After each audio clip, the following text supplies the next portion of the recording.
here's the front wheel. It's a 13-inch wheel. It'll clean up nice. I'm planning on doing a little artsy-fartsy stuff as far as colors and a couple different elements of this that's gonna kind of set it off from the crowd. Again, I was probably gonna flat black the entire body of it, but the wheels and the forks I might do a little something funky with.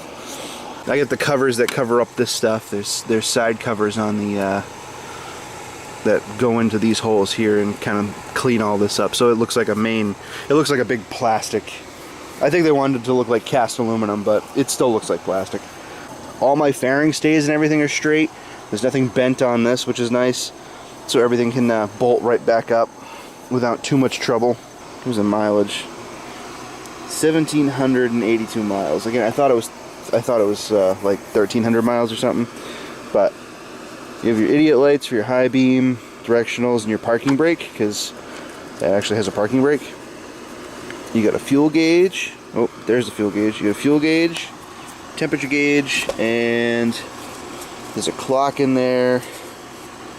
Your tach, and this is your speedometer, which goes up to 100, but I think it'll only reach 70 if we're lucky. Everything's, like I said, it's all like brand new. It's just really dirty, the bird shit and all that stuff. And the key's good, all the key works, blah blah blah. This is the new motor mount that I installed right here. I did that last year, and it wasn't the shock that was bent. I'm sorry, I misled you. It was this damping, this motor mount damper that was bent. So that's what I replaced there. That's your starter. And the tires are still in good shape. I just gotta put air in them because they've been sitting without air for a long time. I gotta retrace where all these breather hoses go and everything, but I do have the manual, so I can do that. That was a old battery that I had. This is the battery that came with it, so I can actually replace the battery with the proper battery. The only thing I can't find is the hinge for the seat that goes here. So let's take this off real quick so you can see this. Another piece of a strap. The fuel tank,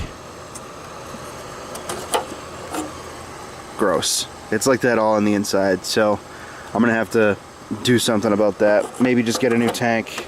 I might end up sealing it, who knows. The fuel pump, this was going to an auxiliary fuel tank when I was playing around with it. So it was pumping fresh gas from another source, and it basically pumped it from there down this line straight into the carburetor. That goes right to the carburetor inlet, which is over here. This is such a pain in the butt to work on just because of the way it's set up.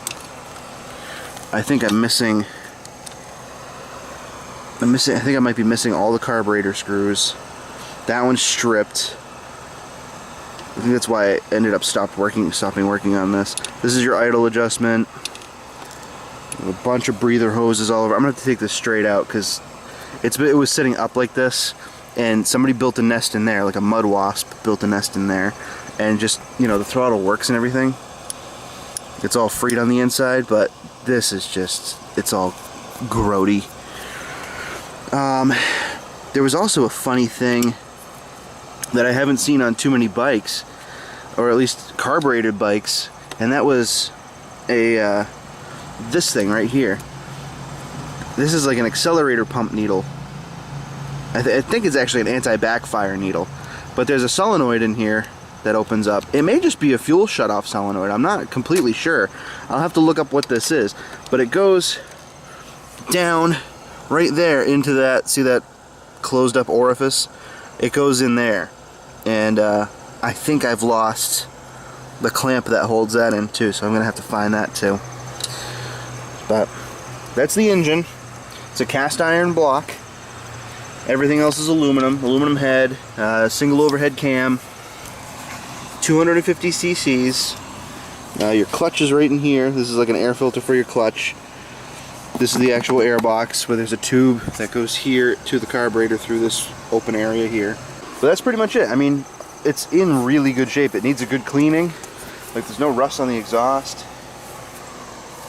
I did break that exhaust bolt when I tried to take this off originally, so I may have to source a new clamp. It does have a center stand, which is kind of cool. Progressive wound springs in the back, and they are fully adjustable for preload, so you can adjust the preload up and down.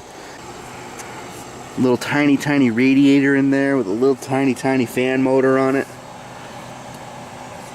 Passenger pegs.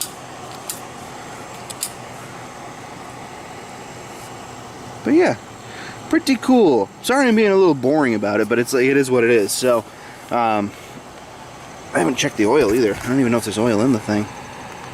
I can't even open that. I'm gonna have to put a wrench on it. But you know, it is what it is. I just want to show you guys that, you know, it's actually in really good shape, and it shouldn't be too much work to get it, you know, back on the road, or, you know, running at least. It's just a matter of fiddling with the carburetor, getting a new gas tank, and getting all the electrical 100%, which I think it pretty much is. It's just the battery and a couple other things. And like I said, I gotta source a seat hinge, unless it's somewhere in the pile of stuff in my basement. But yeah, I wanted to give you guys a little tour of the scooter itself. Should be a fun doohickey to play around with.